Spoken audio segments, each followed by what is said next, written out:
Hello guys! So this video is about yesterday.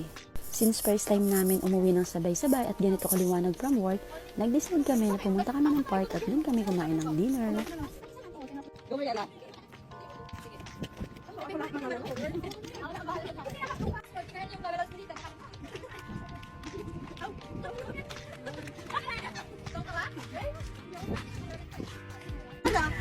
Hi!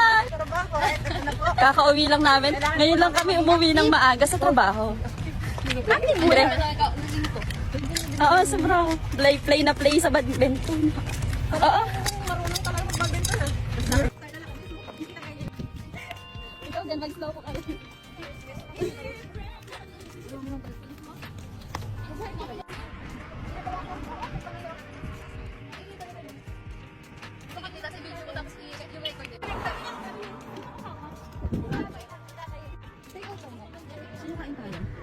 Eto at papunta kami ng 7-Eleven para bumili ng food bago kami dumiretso ng park. Yan. Harap. Gawin na. Parang yung mga ano lalaban ng ano. Parang susugod lang ng labanan tong mga to So para sa mga taong nagtatanong kung anong work namin dito sa Japan, tara samahan nyo kami, pasok tayo at ipapakita namin sa inyo yung ibang ginagawa namin. Ayan, sabihin mo sino? Sino nag-okitori nito? Sino nag-okitori nito? Bakit pinasok? Puri dami di show. Oh. Bakit ang sabog-sabog yung ano? Uy, bawal hawakan kapag ano. Ow! Sorry! Eto't parang naging aso pa nga si Bon. Kasi naman guys, dito sa Japan, bawal hawakan yung mga product na hindi mo naman bibilhin. So kapag hinawakan mo, dapat bibilhin mo. Pangit. So para may idea kayo guys, yan yung mga ginagawa namin. Sandwiches, pasta, burgers. Isa yan sa mga ginagawa namin sa Kaisha. Hindi rin ako nagbabasa. Wala, kailan ba ito ginawa? Wala. Kahapon yung ginawa, ako nagbabasa niyan. Ikaw talaga, ay ako kahapon yan. Ang galing naman. Ang ganda ng nabasa ko, no? Perfect. Wala yung ano. Ikaw pag gumawa niyan, naghayo ka sa Rizado. Hindi, kinain ko sa ano ko ni. Sa sarakan. For free. Free yun. Ito, ano to? Asan yung fry? Level ko na ito. Favorite sa Gomi. Ito, 399. Pero kung doon sa gumihan namin, sa basurahan namin, libre. Ito, yung may meron siyang saling play. Ikaw, sasakay siya ako kumakain. Ito, kailangan pag kinain mo to, may tauro ka. Ano ba ng problema? Dahil nakakaluwag-luwag po ako, ito yung kakainin ko ngayong araw. Mahal, 570. Ano pa yan? So yung work namin dito guys is ready-made meal. Yun yung category ng work namin dito sa Japan. Nakaka-proud lang na kapag pupunta kayo ng 7-Eleven, makikita nyo yung mga pinaghirapan nyo, di ba? At may inspired ka pa lalong magtrabaho. Kami na in-for, napod-trip pa lang yung... Ay, si ano Sino ba yan? High school nung ano? Hi guys! High school ako eh. my vlog. Welcome! Tinatry ko nung high school ako. Meron, pakita mo yung binili mo. Hi. Ito po yung aming pagkain sa labas. Ngayon po kami magsa-celebrate ng aming anniversary. At dahil nakabili na tayo ng food, diretso na tayo sa park para makapag-dinner.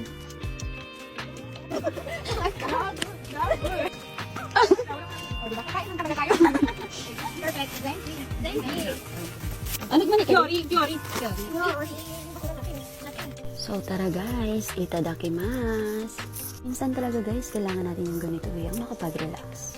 At habang kumakain nga kami, may Nihonjin na biglang lumapit sa amin.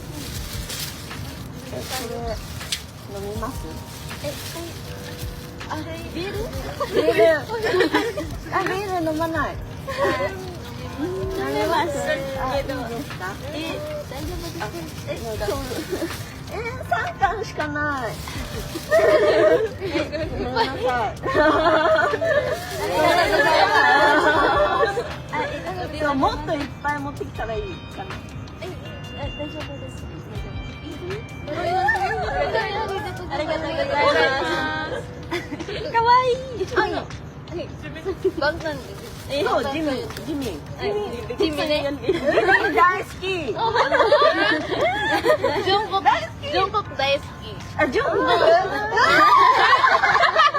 BTS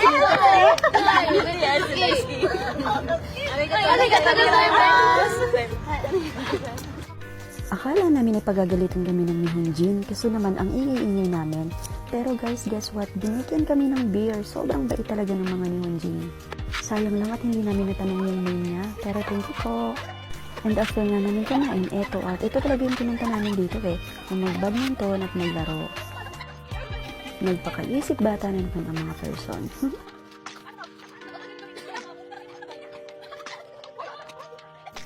Since madilim na nga at may pasok pa ang mga person bukas, magpa-pack up na tayo.